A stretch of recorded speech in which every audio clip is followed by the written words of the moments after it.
Well, Illinois-based healthcare powerhouse Abbott now has a home in Indiana. The company's new $38 million manufacturing plant in Westfield recently opened its doors and is churning out medical devices that repair leaky heart valves. Business of Health reporter Kylie Valletta has more. Kylie.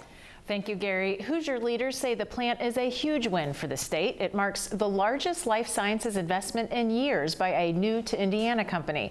The Westfield operation is producing the MitraClip, a device the industry experts call a miracle therapy to treat heart failure. Mike Dale is the Senior Vice President of Abbott's Structural Heart Division. He joins me now to tell us more. Hi, Mike. Thanks for being on the show today. Hi, Kylie. It's good to be with you. And officially welcome to Indiana. This plant is a really big win for the state. Abbott could have built anywhere in the U.S. So can you explain why Abbott chose Westfield, Indiana?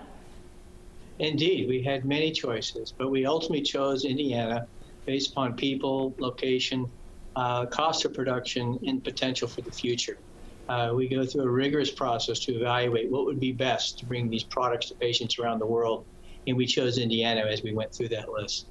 Your city of Westfield, Westlake, your Indiana Economic Development Corporation, Governor Eric Holcomb, Andy Cook, the reception we received, the cooperation that's required to bring forward one of these projects was exemplary. And ultimately, all of that was the reason why we chose Indiana. Add to that the schooling and the potential to recruit, and it was the best match for Abbott. So the facility is making the MitraClip exclusively. So it's called a miracle therapy to treat heart failure. Can you explain in layman's terms what the MitraClip is? Certainly. The heart is a pump. That's the most important thing to start with. And it pumps and delivers oxygenated blood to the body. And heart failure is basically a description of what happens when the heart is no longer able to deliver that blood. And most often, one of the reasons for that inability to deliver blood is because heart valves, which are doors that allow blood to move forward, become leaky.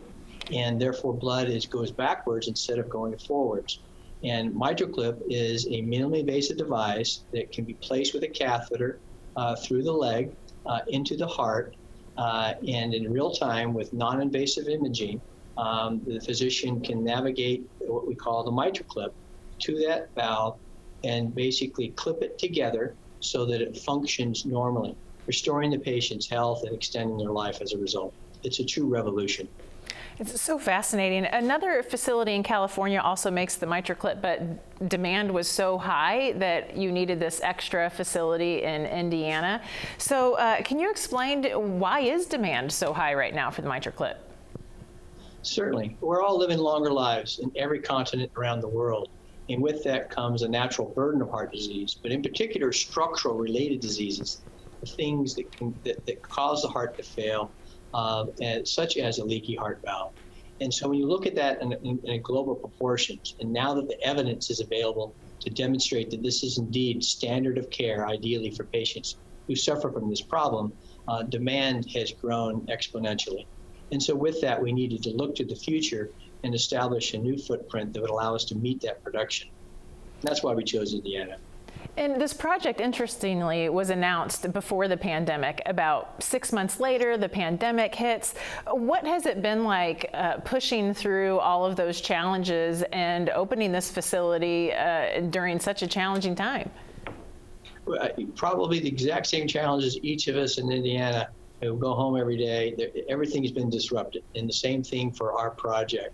But again, I think Indiana can take great pride in the fact that we work together through that. The ability to source materials, to source the skilled labor required to continue to keep this plant on schedule. So there were many, many interruptions, barriers, and disruptions, but we were able to navigate them and ultimately bring the plant on schedule online. And a little interesting nugget on you, Mike. You're on the advisory board for Purdue's Weldon School of Biomedical Engineering. So can you tell us a little bit about that Indiana connection? Certainly, yes. Norm Weldon, who endowed the school, the Biomedical Engineering School, is someone that I got to know early in my career in medtech. He's a renowned medtech executive, investor, and board member. And as we got to know each other over the years, with the culmination of the new school there at Purdue, he invited me to join the advisory board. And I enjoy my participation very much. And it's an opportunity to work with the students and help guide them and provide feedback to support the education process. All right, so you're part Boilermaker too. I am. In fact, I have 2 girls who are Boilermaker graduates. Oh, that's great. Okay, just a couple seconds left, but when these mitral clips leave the line in Westfield, where do they go? They go everywhere around the world, more than 160 countries around the world.